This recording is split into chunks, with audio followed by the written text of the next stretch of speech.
ഗ്രാമിക ന്യൂസിലേക്ക് സ്വാഗതം. 51 ലക്ഷം കോടി രൂപയുടെ ആസ്തിയും അടിസ്ഥാന മേഖലയുടെ വികസനത്തിനായി 40 ലക്ഷം കോടിയിലധികം രൂപയുടെ നിക്ഷേപമുള്ള LICയുടെ തുടർ ഓഹരി വിൽപ്പന രാജ്യ താൽപ്പര്യത്തിനെതിരാണെന്ന് LIC employees union Kozhikode division president K. Bahuleyan. ബദൽ നയങ്ങൾക്ക് വേണ്ടിയുള്ള ജനതയുടെ വിധിയെഴുത്ത് കേന്ദ്ര സർക്കാർ മാനിക്കണമെന്നും സാമ്പത്തിക സ്വാശ്രയത്വം സംരക്ഷിക്കുന്നതിന് LICയെ പൊതുമേഖലയിൽ ശക്തിപ്പെടുത്തണമെന്നും അദ്ദേഹം ആവശ്യപ്പെട്ടു. കണ്ണൂർ LIC ഹാളിൽ LIC employees union Kannur Kasaragod ജില്ലാ കോർഡിനേഷൻ കമ്മിറ്റി വാർഷിക സമ്മേളനം ഉദ്ഘാടനം ചെയ്ത് സംസാരിക്കുകയായിരുന്നു അദ്ദേഹം.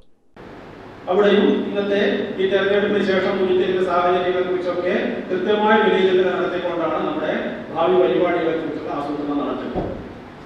തെരഞ്ഞെടുപ്പ് ഫലം എന്താണ് പറയുന്നത്?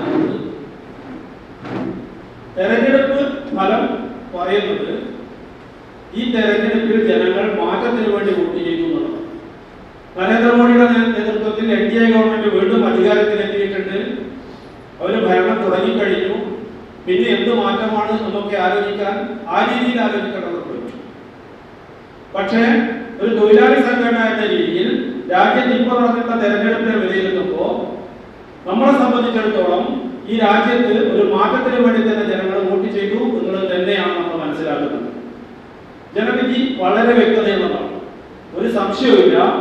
ജനാധിപത്യ വ്യവസ്ഥയുടെ കേന്ദ്രം ജനങ്ങളാണ് എന്ന് ഉദ്ഘോഷിക്കുന്ന ഒരു തെരഞ്ഞെടുപ്പാണ് നടന്നിട്ടുള്ളത്. K. അരവിന്ദൻ അധ്യക്ഷനായി. K. Shaju, MK Balakrishnan, MK Premjith, PC Raman, PV Rajeevan തുടങ്ങിയവർ സംസാരിച്ചു. കണ്ണൂർ, കാസർഗോഡ് ജില്ലകളിൽ നിന്നുള്ള 100ഓളം പ്രതിനിധികൾ പങ്കെടുത്തു. LICയുടെ തുടർ ഓഹരി വിൽപ്പനയ്ക്കുള്ള നീക്കം ഉപേക്ഷിക്കുക, ക്ലാസ് 3, 4 വിഭാഗങ്ങളിൽ ഉടൻ നിയമനം നടത്തുക എന്നീ ആവശ്യങ്ങൾ ഉന്നയിച്ചുകൊണ്ടുള്ള പ്രമേയങ്ങൾ പാസാക്കി. ഭാരവാഹികളായി MK പ്രേംജിത്തിനെ കൺവീനറായും K. Aravindan, PV Rajeevan എന്നിവരെ ജോയിന്റ് കൺവീനർമാരായും തെരഞ്ഞെടുത്തു. ഗ്രാമിക ന്യൂസ്, കണ്ണൂർ.